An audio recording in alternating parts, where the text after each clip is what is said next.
Board meeting for the Rhode Island Turnpike and Bridge Authority for June 17th, 2026 will come to order. First order of business is public comment. As a reminder, we limit public comment to 3 minutes per person for a total of 15 minutes. Is anyone here to speak? Yes, sir. Yes, Bob Page, Bristol, we've been here before. Once again, interested in getting the inspection report for Mount Hope Bridge released. But slightly different topic today, if I may. My whole career was in Southwest US, and there it's very common to use volunteer committees to support boards like this, both the professionals and the board itself.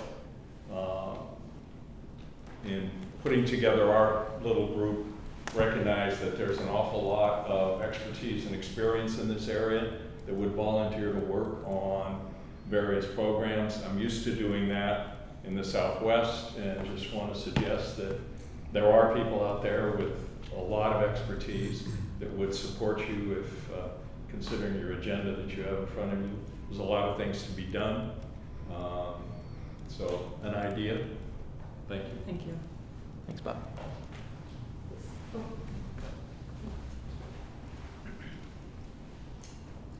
Good morning. My name is Judith A. Burns. I lived on Aquidneck Avenue, Aquidneck Island for 45 years, and I now reside in Bristol. I've been using the Monroe Bridge since 1965. If I would be permitted, I'd like to pose a question to this group. Is that okay? Just to let you know, you can ask and the group can get back to you, but it's not on the agenda, so we won't be able to have a discussion on it. But if you'd like to pose it, please do. It'll be in the record, and I'm sure the organization will get back to you. Thank you so much. Thank It's you. quick. How many in this room have been on the Monroe Bridge in the last week? In the last month? Thank you, thank you. Thank you. Thank you, sir. I support the comments of the qualified and dedicated members of the Monroe Bridge Watch who have spoken here previously. I am in support of their concerns, including the lawsuit brought by the town of Bristol. I've been observing RIPA since 2010, and I have spoken at this gathering twice in the ensuing years. I've enclosed 2 documents for historical reference for inclusion into the record. I've always been assured safety is RIPA's first priority, but where is the evidence? Yes, barriers were finally installed on the Pell Bridge, but only in response to a lawsuit. The lawsuit itself was a response to the deaths of 2 people killed in a head-on collision. When the barriers went up, they were never meant as standalone initiatives. CDM Smith advised that the barriers would be most effective if speed controls and routine patrols were added. Where are the automated speed controls on the bridge? Are we waiting for another tragedy or tragedies, or for yet another lawsuit? Is RIPA's institutional culture so degraded that the organization responds only to lawsuits? My initial concerns remain. Why is traffic safety still not a standing item on each meeting agenda? And why is this information not part of the public record, especially since RIPA now gets partially publicly funded by the gas tax? When I listen to the board meetings, most of what I hear is contracts and budget tolling issues. It's almost as if there were no people traveling over the bridges and traffic is non-existent. So I'd like to conclude with the following questions. When will the public's right to know be respected? When will safety metrics be a standing item on the agenda? How many hours a week are the Rhode Island State Police patrolling the Monroe Bridge? How many vehicles have they pulled over for exceeding the weight limit? When will the weight limit on the Monroe Bridge be reduced, especially since the new roadway started to deteriorate almost immediately? What are the plans for replacement of the Monroe Bridge, since we all know the Monroe Bridge is functionally obsolete? Thank you for your service, and thank you for listening. And I'll give you my documents. Thank you. Thank you so much. Sure thing. Anyone else?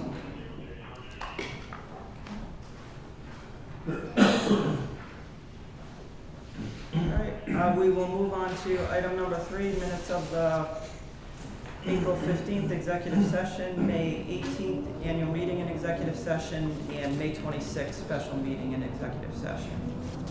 A motion? Second. I need to do all abstain. three separately? Do we need to do each one separately? You can take them as a group. Yeah. Make that motion. I do actually need to separate them out though and abstain from the May 18th meeting. So, Okay. do we need to make a separate motion? If you want to separate them out, yes, or Yeah. you could abstain So from we'll them do a all. We have motion the for votes. April 15th and May 26th. Make that motion. Okay. Mr. Gennaro, Mr. Roberts? Oh, I'm sorry. All in favor? All right. Okay.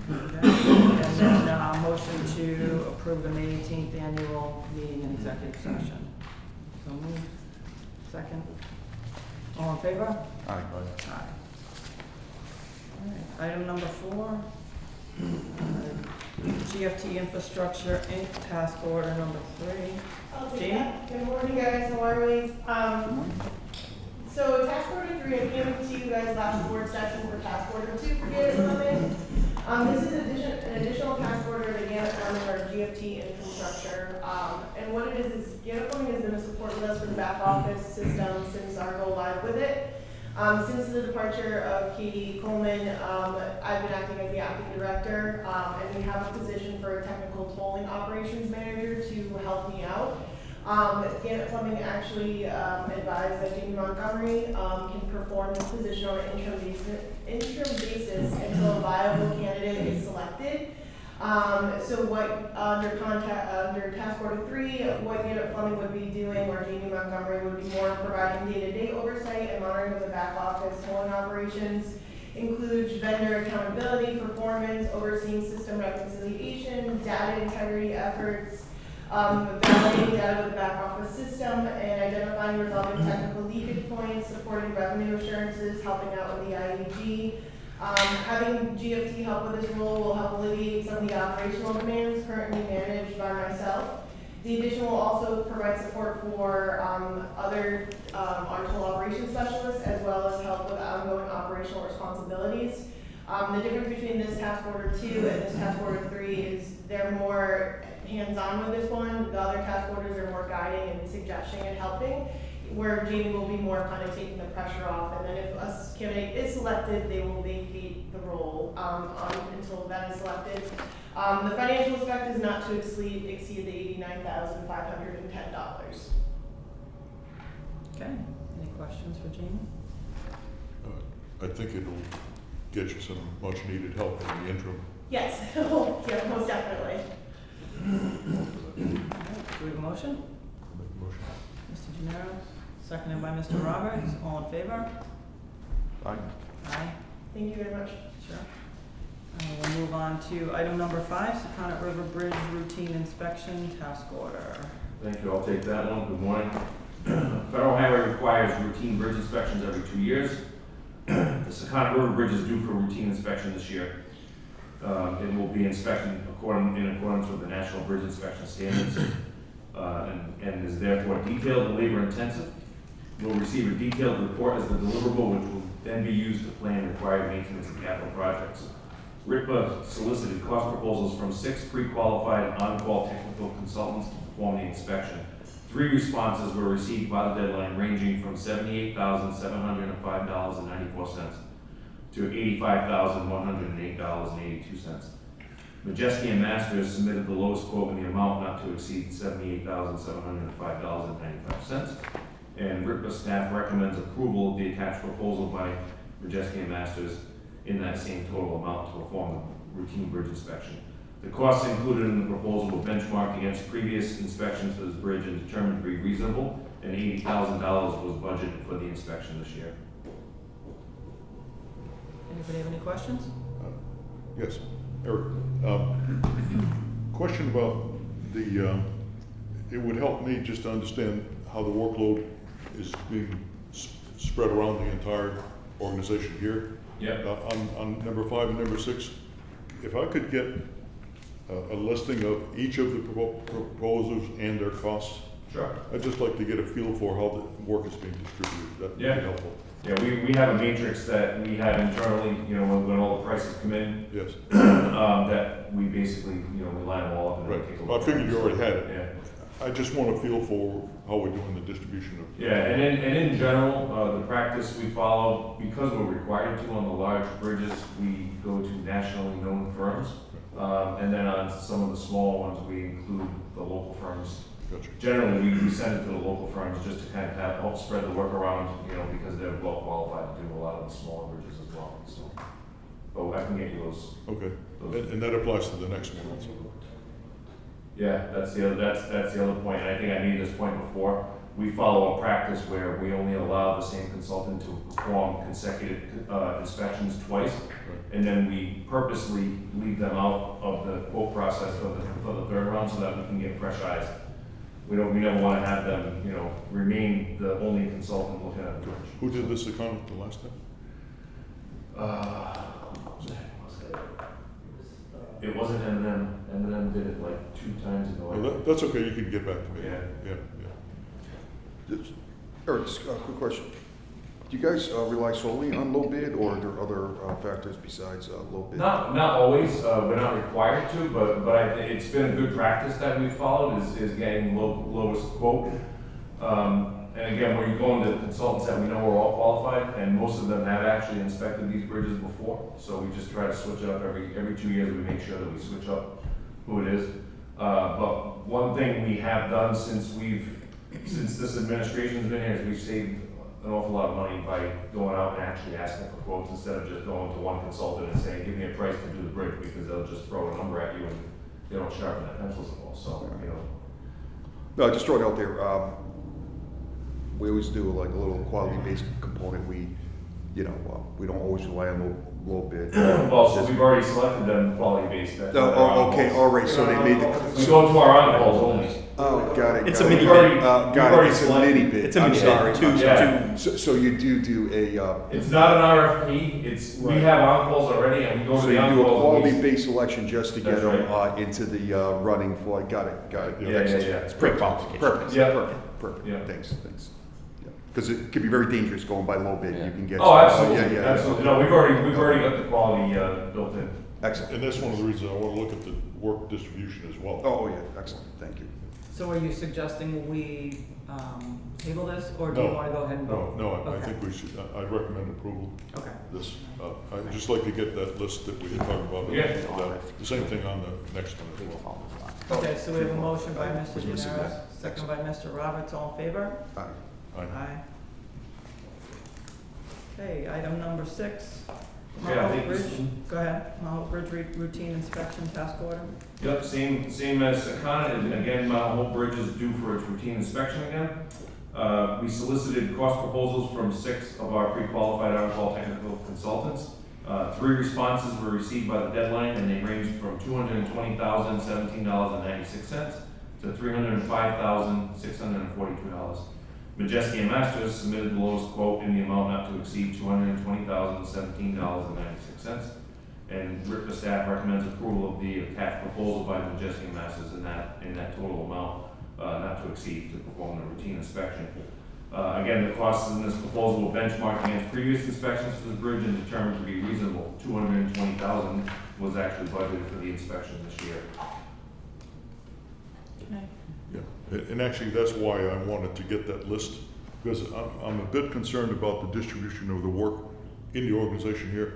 To make the point though, M&M has already got 3 other contracts with us. Mm-hmm. The deck at Newport, they're $1.5 million, the vessel strike, and the Jamestown deck assessment. Yeah. So that's about $2 million worth of work right there. And I just want to make sure, I want to take an independent look at it so we can have that Absolutely. discussion. Okay. Yep, I would add that some firms do not reply because of the workload. right. So you'll see some no response in the matrix that I'll send you. Yeah, And it's okay. because they're previously booked and they don't have the staff. Yeah, That fit the time frame that we needed to do the inspection. Gotcha. yeah. Okay, that's fair. And one other point is M&M's inspection team is different than the design team that's working on some other jobs. Understood. Yeah, Yep. so they are separate teams, so. Okay, do we have a motion? Mr. Roberts, Second. seconded by Mr. Rocchio. All in favor? Aye. Aye. Okay. Item number 7, Evans Avenue Bridge routine inspection task order. Another inspection. So Evans Ave is also due. This is one of the minor bridges that is an approach bridge to Secana River Bridge. Simple span over a local road. We solicited cost proposals from 3 pre-qualified on-call technical consultants to perform this inspection. 2 responses were received by the deadline, ranging from $11,608 to $14,252. Green International submitted the lowest quote in the amount not to exceed $11,608. And we recommend approval of the attached proposal by Green International in that total amount. These costs were benchmarked against previous inspections and determined to be reasonable, and $15,000 was budgeted for the inspection this year for this bridge. Okay, any questions? We have a motion to approve. Robert? I'll Director Rocchio, all in favor? Aye. Aye. All right. Moving on, item number 8, Mount Hope Bridge Joint Plates Task Order. I'll take that one as well, thank you. RIPA staff requested Commonwealth Engineers and Consultants Incorporated, an on-call technical consultant, to submit a proposal to develop bid documents for modifications to improve the rideability of the approach spans deck joints on the Mount Hope Bridge. RIPA maintenance staff had previously installed steel plates over 2 consecutive joints to evaluate the ride quality. However, concerns about the welded connection's ability to withstand traffic prompted the need for further evaluation. Commonwealth Engineers and Consultants based in Providence has performed several prior assignments for RIPA and has also specific experience rehabilitating bridge joints for RIDOT to address rideability concerns. Commonwealth submitted the attached task order and fee proposal in the amount not to exceed $20,138. The scope of work includes preparation of bid documents, review of bid submissions, provide a recommendation to award, and construction support services. RIPA staff reviewed the scope of work with Commonwealth Engineers and Consultants and found the proposal reasonable. RIPA staff recommends approval to execute a task order and fee with Commonwealth in the amount not to exceed $20,138. Any questions? Yes, I do. I'm really concerned about this one. In every other instance on the previous ones, we saw multiple proposals, and in this case, there appears to be only one. And I'm just, first of all, I think the only time we as a board have ever gone along with that is that if there's a unique capability of a firm that says that they're the only one that can provide that service. And I don't know that that's the case here. This was so this one here, we had them working on a small project for Evans Ave Bridge, where they were doing a grouting of the undermining that was under the abutments that was picked up in the inspection reports. And we happened to have a conversation with Ben Soares there, and we just started talking about this issue on Mount Hope. He offered to meet us out there, took a look, and we had some conversations, and he mentioned how they've been doing specifically this type of work for RIDOT for bridges that had rideability issues with bridge joints. And it just seemed like it was a good fit. It was a small task order, but the fact that they had specific experience with RIDOT in doing this type of evaluation on bridge joints to get rideability back made it seem like it was a logical step, rather than trying to hunt out other firms that may have had experience with that type of project. So that's why we decided to engage with them. Well, I understand your reasoning, but I would feel better as a board if we sought out additional, it's not the dollar amount, it's just the concept, it's the consistency in how we do our job. And I would recommend that we seek out additional quotes from qualified firms. Is that a motion? I make that motion. Okay. You second that? Okay. All right, all in favor? Aye.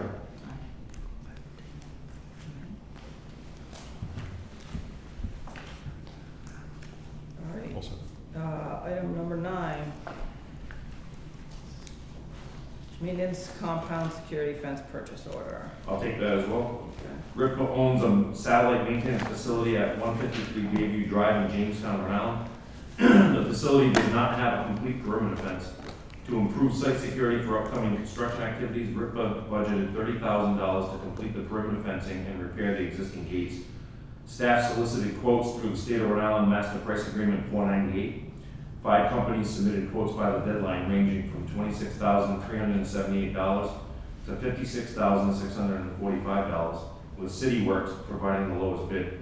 RIPA staff recommends approval of a purchase order in the amount of $26,378 with CityWorks for the installation of the maintenance compound security fence and gate repairs. Okay, any questions? No?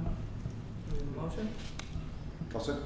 Okay, Mr. Roberts, Director Rocchio, all in favor? Aye. Aye. Motion passes. Item number 10. This is for cameras purchase order. RIPA operates and maintains 124 cameras that monitor infrastructure, including bridges, roadways, parking lots, and administration and maintenance facilities. The cameras provide vital visual communication for safety and roadside construction, maintenance operations, and campus security. The cameras have a typical useful life of approximately 8 years before obsolescence and recommended replacement. RIPA staff identified 32 cameras that are currently or about to be out of manufacturer technical support that require replacement. RIPA staff solicited quotes from 3 companies in accordance with the State of Rhode Island Master Price Agreement number 419. 2 companies responded with quotes by the specified deadline. Electronic Alarms in the amount of $21,487.08, and Security Solutions in the amount of $24,364.68. $25,000 was budgeted for replacing cameras in federal fiscal year 26. RIPA staff recommends approval of a purchase order in the amount of $21,487.08 with electronic alarms for the purchase of 32 cameras. Thanks, Eric. Any questions? Make a motion to approve. Motion by Mr. Generis, second by Mr. Roberts, all in favor? Aye. Aye. Item 11, FY 27 budget. Take that, and I promise to be quick. You always say that. And I always live up to it. Obviously, I sent you a lot of information, so I'm just going to go over a very high level. And of course, if you have any questions on any of the detail, I'll be glad to address that. So with that said, let's jump to page 4. See, I skipped 3 pages. When compared to the fiscal year 2026 budget, the FY27 revenue is higher by $700,000 or 2%, while operating expenses are higher by $1.9 million or 8%. Overall operating profit is lower by $1.4 million or 5%.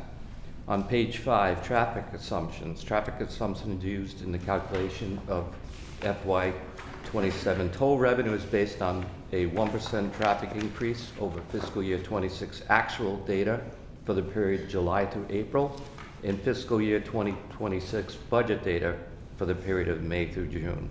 Fiscal year traffic is approximately $11.7 million, and in the table below, you can see what the budget was for last year versus what the budget is for this year. On page 6, the top is obviously just the last few years of historical bridge traffic across the Newport Pell Bridge. For operating revenues are aggregated into 4 categories: toll revenue, gas tax proceeds, transponder revenue, and other. All revenue is recognized on a cash basis, which means when it's received. Total revenue of $47.1 million is $700,000 higher than the 26 budget of $46.4 million. Toll revenue is higher by $600,000 or 2%, and gas tax proceeds is higher by $100,000 or 1%. On page 7, total revenue, the fiscal year 2027 budget toll revenue is higher than the fiscal year 26 budget, primarily due to higher traffic. The average toll revenue per trip is shown below. As you can see in 2026 budget, if you go all the way to the right, the assumption was $2.61 for every vehicle that crossed the bridge, and this year that number is $2.69. The graph above that shows the breakdown of the revenue, as you can see from for 2027 toll revenue comprises the bulk of it at 66.6% versus prior year at 66.3%. Jeff, are those numbers for the totals, the 2.69? Mm-hmm. Is that pretty consistent? Where have we been over the last couple of years? So this also includes bill by mail. So we didn't have the bill by mail so because of that and the $6 charge, it has gone up. But then again, our costs associated with All the doing the administration, mailing, yeah. you know, so it's about the same. It's pretty consistent, actually. You get a little bit more in the summertime because there are a lot more out-of-staters crossing the bridge, so they're paying a higher transponder fee versus the regular daily commuters. Gas tax. RIPTA currently receives 3.5 cents per gallon. Projected gas tax for fiscal year 27 as of May 26 has been increased by $400,000 or 3% from the May 2025 projection. You can see in the table below, if you look at 2027, the May 26 estimate is $15.3 million as opposed to last year's 2027 expectation of $14.9 million. On page 8, the top graph, the reason why I wanted to show that is if you look from May 23 through May 26, there has been an improvement in the expectation of the gas tax proceeds. So you can see the purple line, the green line, and the red line, they're all going down over time. That was primarily due to fuel efficiency and the adoption of EV vehicles. And you can see the blue line now, they've assumed a slower adoption rate, so therefore we've increased that revenue in the budget this year. So I'm sorry, Yeah. the other ones were projections made in 23, like this? Exactly. So So you had a consultant who made the projection of the gas consumption? it actually comes up from the state. Oh, the state The does? state does, so every October and May of every year at their estimating conference, they provide us what they are expecting to put, or to receive. And so, you know, Yeah, I probably should know that since we rely on that gas Yeah. tax. Okay. Sorry. no, Thank you. So another way to put this is, I think we all know the future of funding for roads and bridges is not the gas tax. For the reasons that Jeff mentioned, because of the cost of fuel and also because of more and more people buying hybrid and electric vehicles. So it's not, so right now Congress, as we all know, is working on reauthorization, which is, you know, their effort to project for the years ahead how they will fund the maintenance of roads and bridges. So we can expect to see some other concepts other than motor fuel tax revenue as a means of maintaining our roads and bridges. But it just hasn't gone down as fast. Right. Oh, that's It's good. not as- Yes, good for us. For us. Yeah. for a transponder and other revenue, the customer cost for a transponder is approximately $10. The budget assumes a sale of 30,473 transponders. Other revenue is primarily comprised of statement fees. EasyPass customers who choose to receive a statement by mail are charged $1 per month. The fee is charged against the balance on their EasyPass account. The budget does not assume the issuance of sticker tags, although it is planned to be rolled out later this year. Operating expenses are aggregated into 8 categories: personnel services, utilities, cable, internet, contractual services, other supplies and expenses, insurance, repairs and maintenance, bridge inspections, and transponders. Overall operating expenses for fiscal year 27 total $18.6 million. This represents a $2.1 million increase, or 13% from fiscal year 26. And I'll get into the details on that. On page 9 at the top, you'll see the main shift, but personnel expenses comprise 43% of our operating expenses this year compared to 46% last year. The one thing to note is bridge inspections.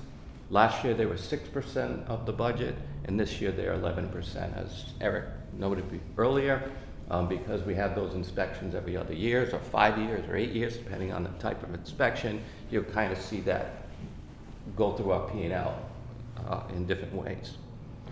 Personnel services. Personnel services are comprised of wages, payroll taxes, health. Yeah, sure. Supplies and expenses are 11%. Just for the record, I am going to reuse this copy. Oh, good. I'm going to put your name on it, okay? So it doesn't get mixed up with mine. He's gonna bring it next meeting as well. We'll see if we can get that down to 10. Very smooth.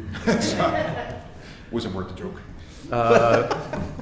Wages, payroll taxes, health, dental, vision, life, AD&D, and 401k contributions. Fiscal year 27 personnel services total approximately $8 million. This represents a $338,000 increase, or 4% from the 26 budget. In the pie chart below, you can see that the wages comprise 74%, and the health and dental is 14%, and that has grown over the last 3 years significantly. I think yesterday they put out, it was either yesterday or the day before, I think there was an increase of approximately 17%, I believe, for small plans. And we've been dealing with a 15% increase the year before and a 14% increase the year before that. So it's something that it's real. On our personnel, total headcount and full-time equivalents for fiscal year 27 is 90 and 87.1 respectively. This compares to 88 and 84.6 for the fiscal year 26 budget. Does that include the outsource?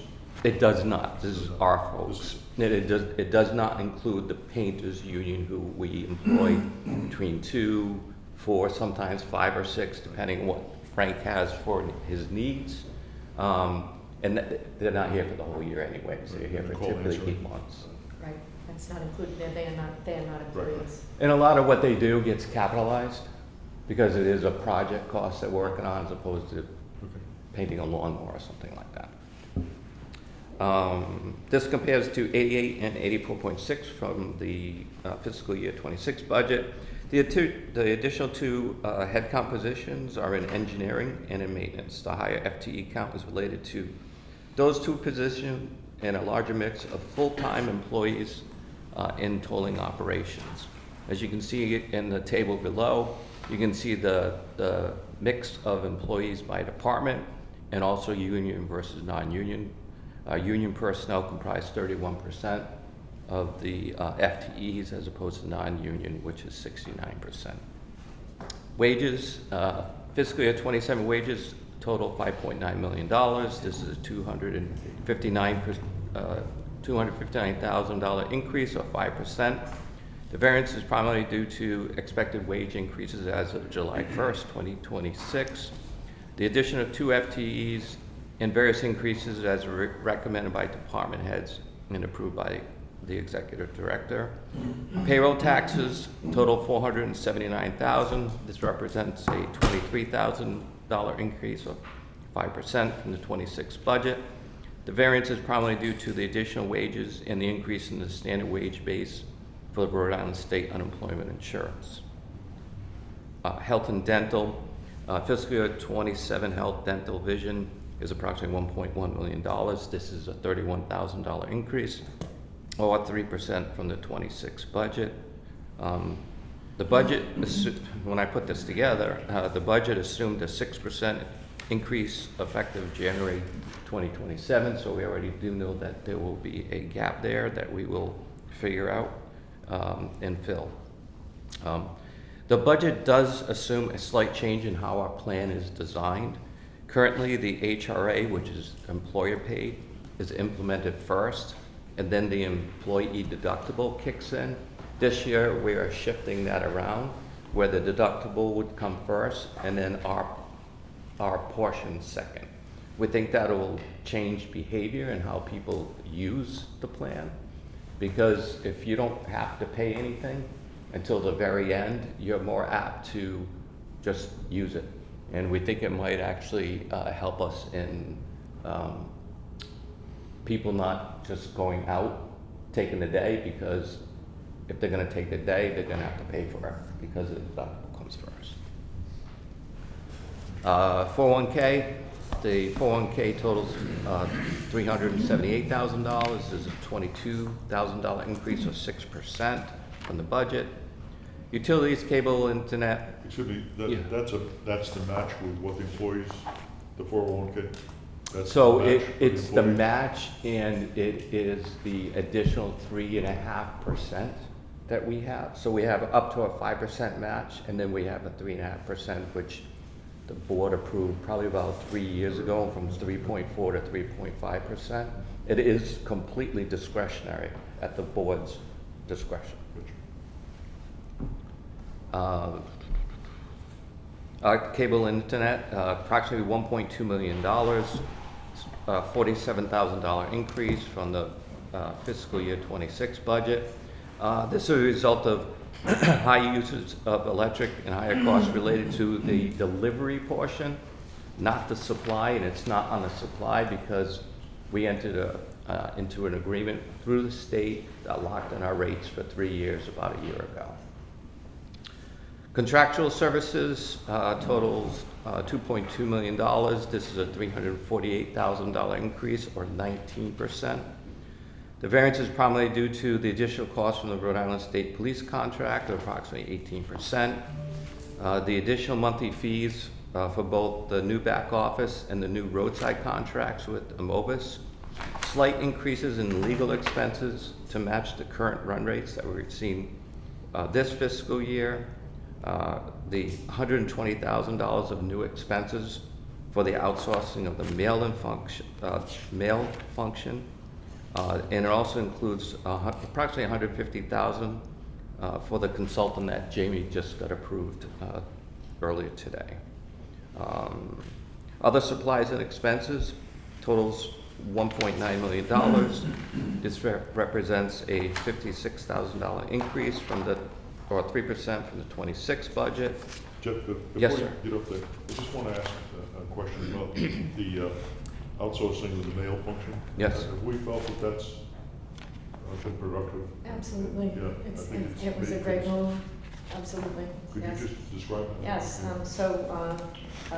we, from the master price agreement, we chose the company that also does the mail function for the Massachusetts Easy Pass system. JLS is the name of the company. They were obviously very familiar with tolling, and they not only achieved savings for us by relieving Jamie's customer service staff from some of the, they had enough responsibilities already, and as we took one function away, we were probably the last of tolling agencies to go to outsourcing of the mailing function. It also reduced our postage because they were able to get better rates. Because they do it by zip codes. Gotcha.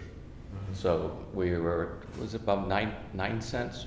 I think it was Yeah, 9 cents. 9 And cents. they've done a fantastic job. They're over on the island doing the same work. They do work over at Quonset Points. We're right on their route. City of Newport.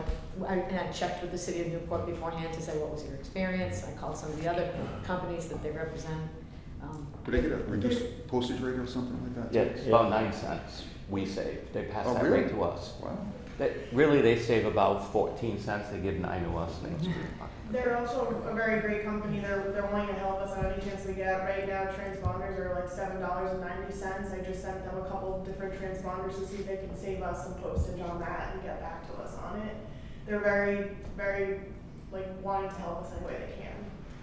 Yeah, I guess my point with all that is it's efficient, but it's also better for customer service. Yes, Absolutely.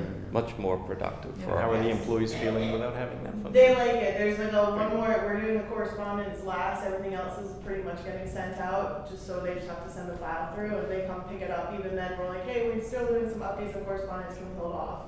JLS is, yeah, no problem, they come and pick it up and mail it. Great.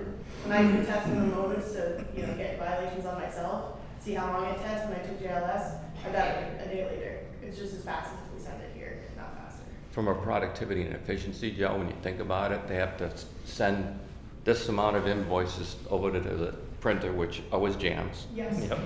Yep. So then, therefore, they have to probably reprint. They then have to take that over. They then have to run it through the postage machine. It's a lot of effort for somebody who does this just to get rid of it, and Jamie's folks can just focus on customer service.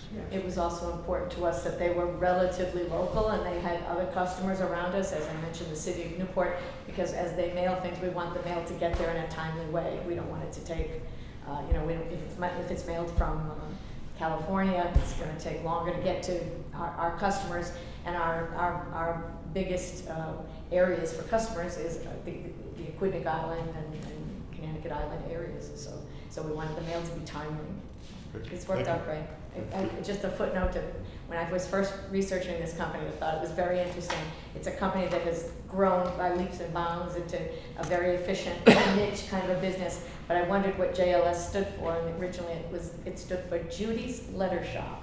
Someone who, I like the fact that it was Judy who came up with this idea and ran with it, and you know, created a company that you know, could offer a very valuable service, help us out, and now it you know, has many customers that see a lot of success. Judy's Letter Shop is now JLS. Cool. Fun story. Yeah, Brockton, Mass, I believe. On the bottom of page 11, other supplies and expenses, total $1.9 million, $56,000 increase or 3%. That variance is primarily due to the $60,000 for the quasi-state audit fees that will be assessed. This audit is done once every 5 years. Insurance, fiscal year 27 insurance totals $1.9 million. This is a $216,000 increase or 13% from the 26 budget. The variance is primarily due to the 3-year rate lock for our bridge insurance that expires on 8/1/26. Our broker feels the insurer will want to move the premium to current rate levels, especially in light of the vehicle strike in Maryland. This is for the Mount Hope in Newport? Yes, primarily, and then everything else, we don't do Jamestown and Secana. Repairs and maintenance, fiscal year 27 repairs and maintenance total $1.1 million. This is an $81,000 increase, 8%. The variance is primarily due to increased costs for maintenance activities on RIPTA assets and the assumed increase in the price of gasoline. Bridge inspections totaled approximately $2 million. This is approximately a $1 million increase, or 109% from the 26 budget. Below is a table of all the inspections that we're planning to do this coming fiscal year. On page 13, operating profit. The fiscal year 27 operating profit is $28.5 million. This represents a $1.4 million, I think that's billion by mistake, at least on my copy, decrease or 5% from the fiscal year 26 budget. And you can see the graph below showing the operating profit by for the last 8 fiscal years. I do expect the last, closest to the left, red line of the 2026 budget, when that comes in at actual, that number will be probably $2 or $3 million higher than what was in the budget. Capital expenditures totaled $61.2 million. The major projects for the 27 budget include the Newport Pell dehumidification, and this is for the enabling projects only, not for the dehumidification system itself. The deck repair, tower painting project of approximately $15 million. The Mount Hope Bridge dehumidification project, we have assumed $25 million will be spent. And Jamestown Bridge joint replacement fishing pier, bridge rehab, and deck sealing of $7 million. On page 14 is a pie chart of the spending by facility, and as you can see, there are 2 greens, but the bottom green portion, $28.6 million, is the Mount Hope Bridge, primarily comprised of the dehumidification. On page 15 is a little bit more detail of exactly what those projects are. Again, it totals $61.2 million. Page 16, it's just an FYI, we've obviously we received some grants. We continue to submit for grants. We have a bill grant, which is for $8 million, which is for the design only of the deck rehab and or replacement for Mount Hope Bridge. And we submitted $800,000 for a generator for the east side of the Newport Pell Bridge. And that's it. I'll be happy to take any questions. Sorry, it was a little bit longer than I thought it would be. No, it's good. Appreciate the thorough review. That's very helpful. Any questions? That's good. Do we need a motion to approve this? Yes, please. Yeah. You making a motion? Yes. Okay, Mr. Roberts. Do we have a second? Mr. Generos. All in favor? Aye. Okay. Item number 12, resolutions, renewal, and replacement funds requirements. Yep, I'll take that. So each year, the board approves the R&R for the motor fuel and toll revenue bonds. The math is pretty easy. It's basically whatever our capital expenditures are going to be in the next fiscal year. We need to make sure that those monies are put away and secured in a fund in case something happened, that we could do those projects. So that's really all you're approving, is that we go ahead and make sure we have those monies in a segregated bucket in case a COVID happened or whatever, where our revenue went down significantly, that we can still carry out those projects. As you can see, the number doesn't add up to the $61 million of capital expenditures, and the reason why is we have federal funding, so we don't need to put away, for lack of better terms, the monies that we are getting from the federal government. And each year this is done based on the CapEx. Any questions? This is held separately. It is. It's immediately available should we need it. Yes, It's a rainy it day is. fund, rainy day fund, pretty much. It can be used for really any purpose, but the idea is the bondholders want to be protected in case something was to happen, that these monies are put away so we can continue to do the capital projects that they've given us the money for from the bonds. Go right ahead. You making a question or a motion? The motion. Oh, okay. Okay.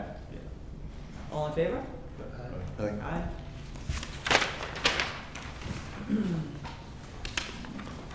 Item number 13, legal counsel tolling and litigation support.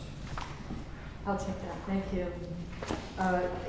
We are all familiar with attorney Brian Lamoureux. He's represented the Turnpike and Bridge Authority in tolling and litigation support for many years. He was involved in the tolling legislation related to roadworks. He has advised us as we transitioned to all electronic tolling, and he also prosecutes the toll violations at the traffic tribunal. He is leaving the law firm of Pannone, Lopes, Devereaux, and O'Gara, and he is joining the Providence law firm of Chase, Ruttenberg, and Friedman.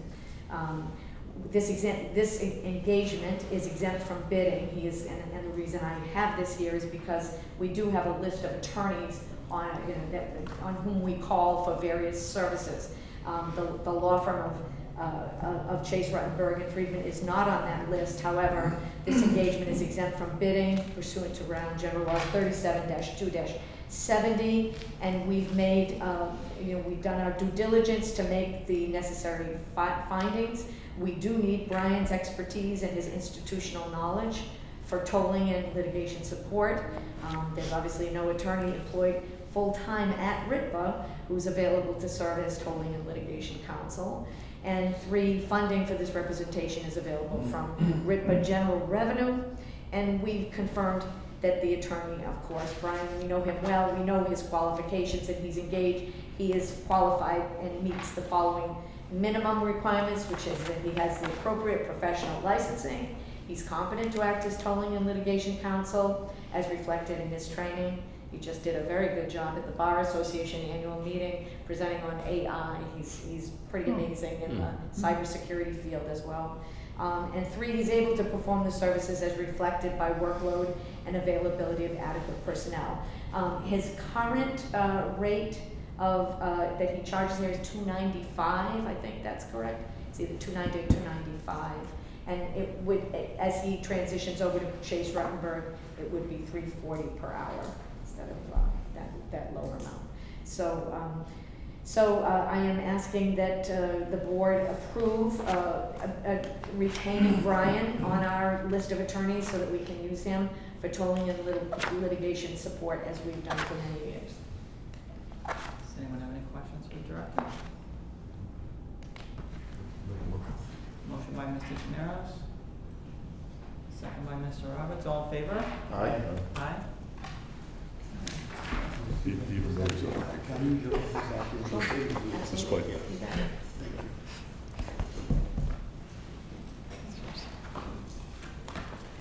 All right, capital projects? Sure, take that one as well. On the Mount Hope Bridge dehumidification project, if you've been over the bridge, you can see the scaffolding is all on the upper portions of the cables. They're working still on the lower backstays.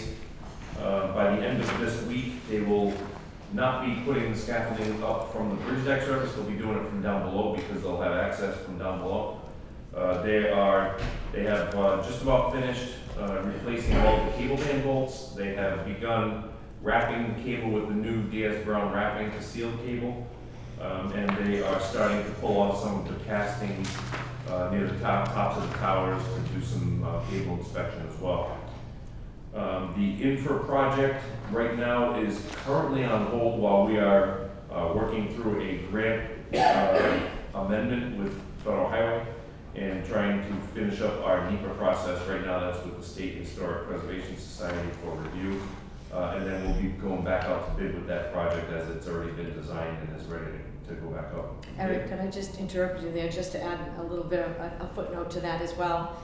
The infra grant is proving that it's not adequate to do every bit of work that we had hoped for. We are in the same position as virtually every other recipient.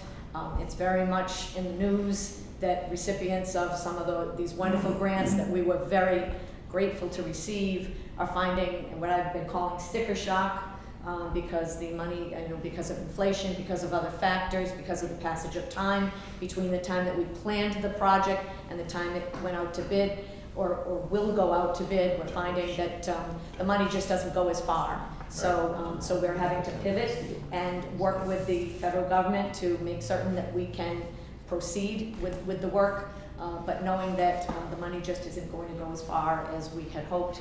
As I say, if you look on the internet, if you Google infra, I believe, or the first thing you get is a discussion about the fact that these grant programs were wonderful. However, the money just isn't going as far as they would have liked. So we're If you follow cost trends and you look at the construction sector, just about every portion of the construction sector from 2020 till now has gone up in the mid 40% in cost increases, which is reflected in now our cost for this project. So we have we've dialed back the project and said, we've got time on the dehumidification system for this bridge.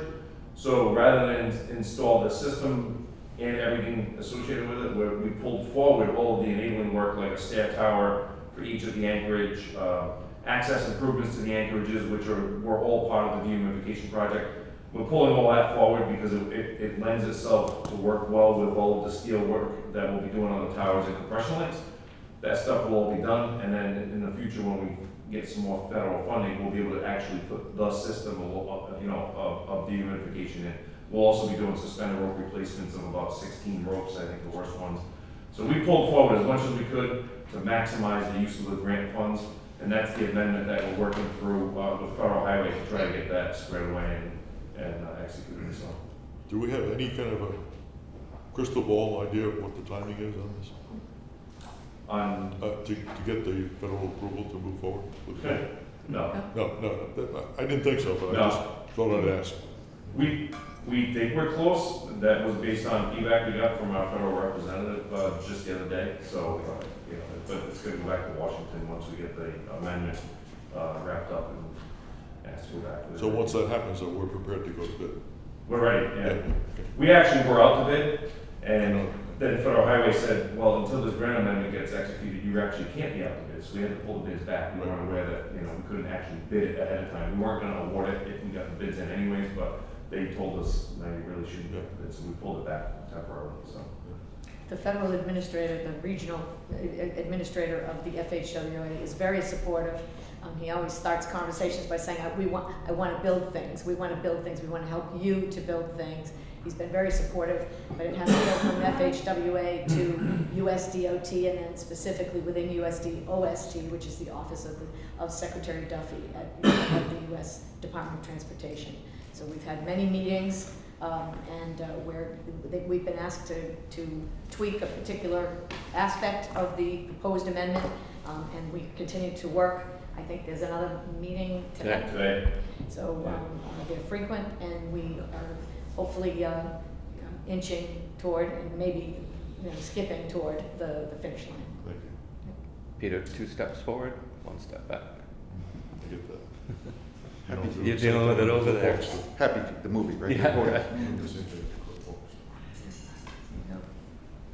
Steel repairs and joint replacement construction for Fishing Pier Access Bridge in Jamestown. Fishing Pier Access Bridge, if you didn't go over it recently, they just paved it the other night.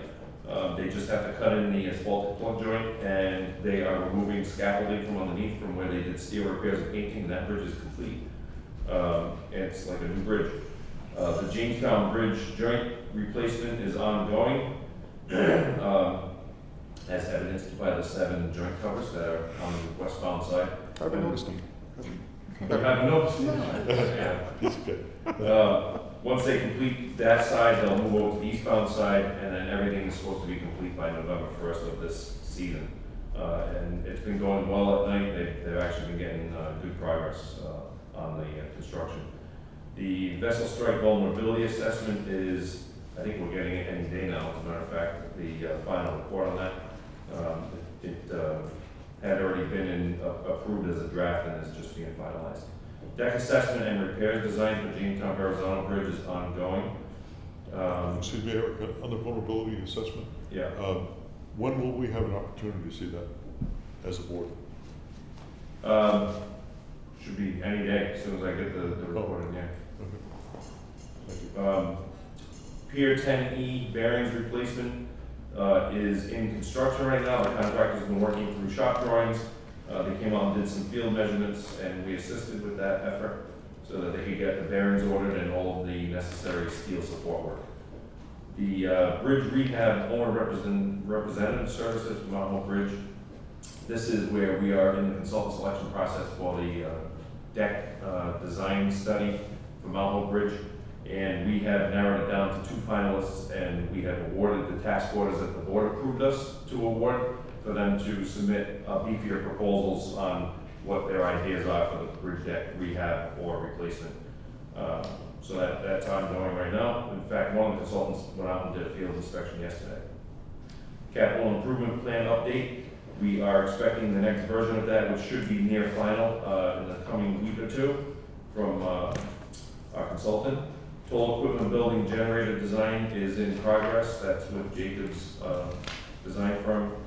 That'll be a standalone generator for the toll equipment building that's out by the gantry in case we lose power.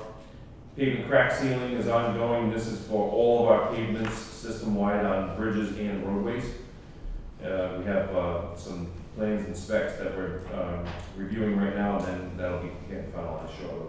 And the unwinding repairs for Evans Ave bridge abutments has been completed, that they have been fully grouted, and the contractor did a nice job, as a matter of fact. It was a nice little job. So that was one item that got picked up in the inspection report,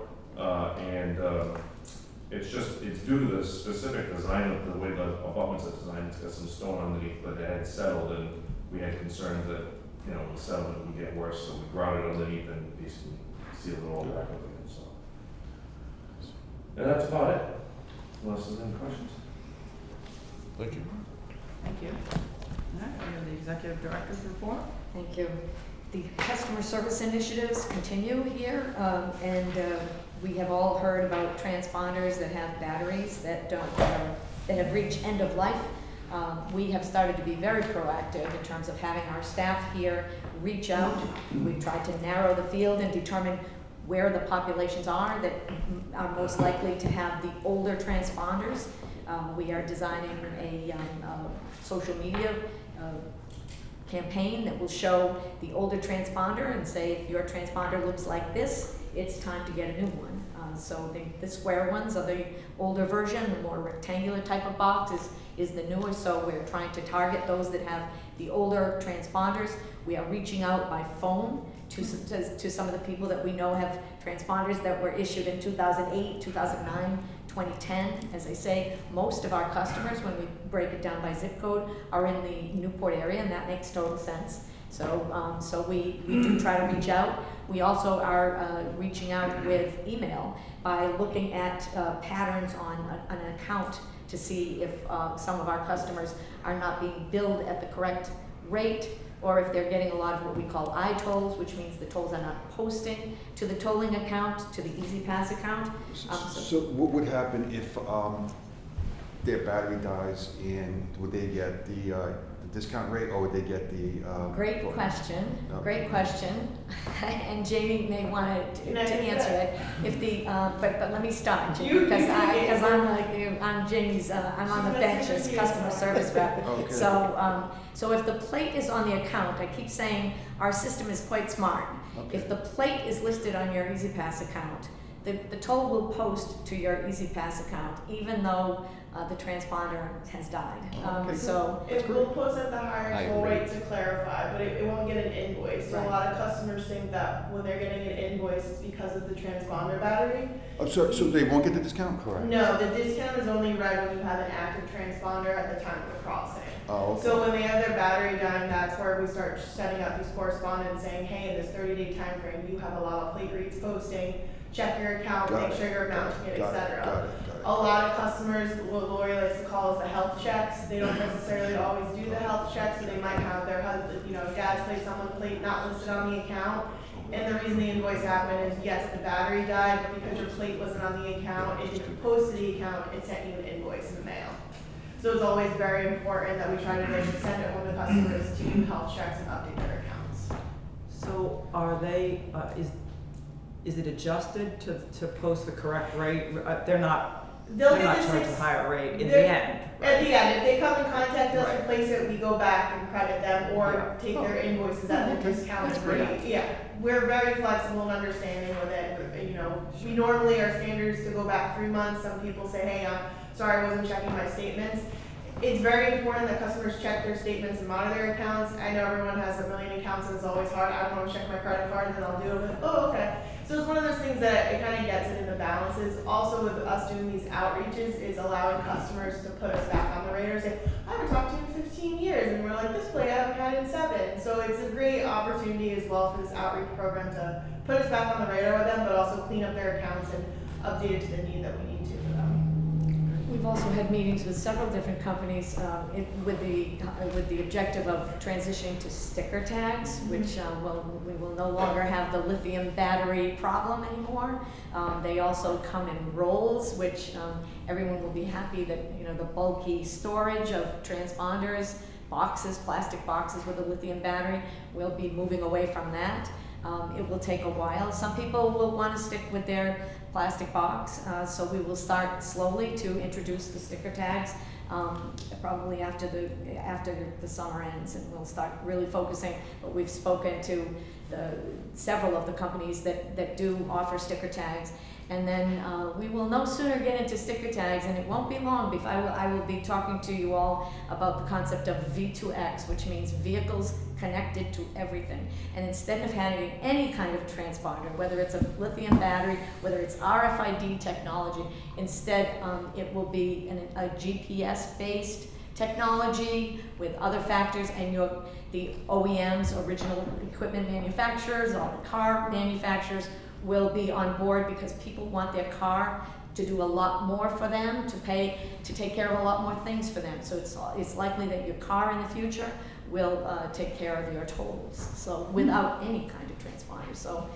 the technology in this area is moving at a dizzying pace, quite frankly, and we're just we're getting into sticker tags. Massachusetts started issuing them March 11th, and they're going slowly as well. Maine is about to start, so we're right there with the New England states, and we'll be starting to issue sticker tags, and some people think they are not a lot nicer looking or less than a plastic box behind your rearview mirror.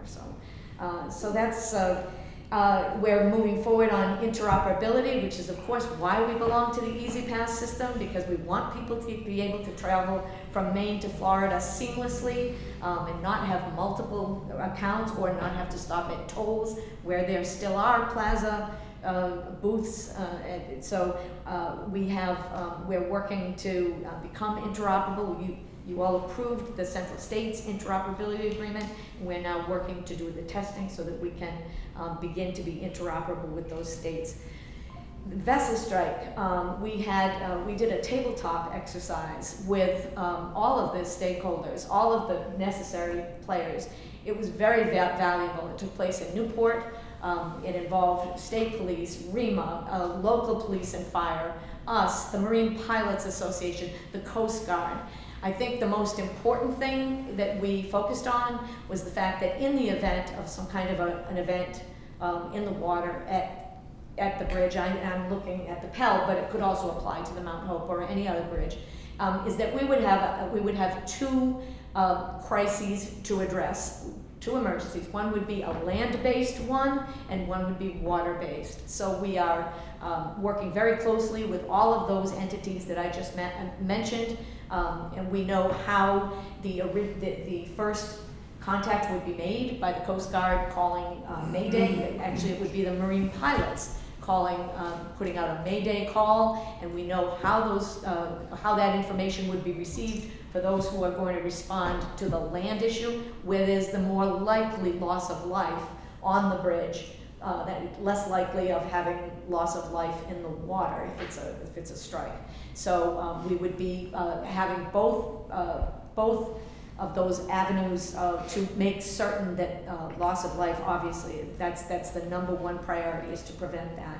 So we're making, I think we have now a very well-developed report. We will continue to work with all of these groups to make certain that everyone, is clear on their role. Question, what are we doing internally now relative to training our folks?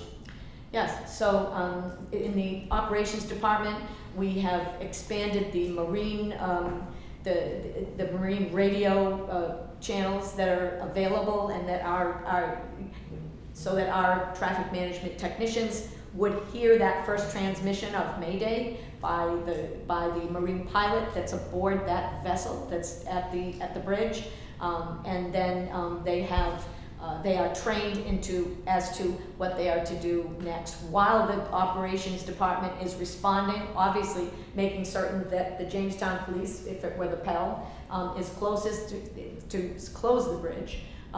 We would also be, the Coast Guard would also be that first line of response as well, and putting all of the communications in place. So our people understand their role and what their operation, what their protocol is to be. Steve, if you want to add to that.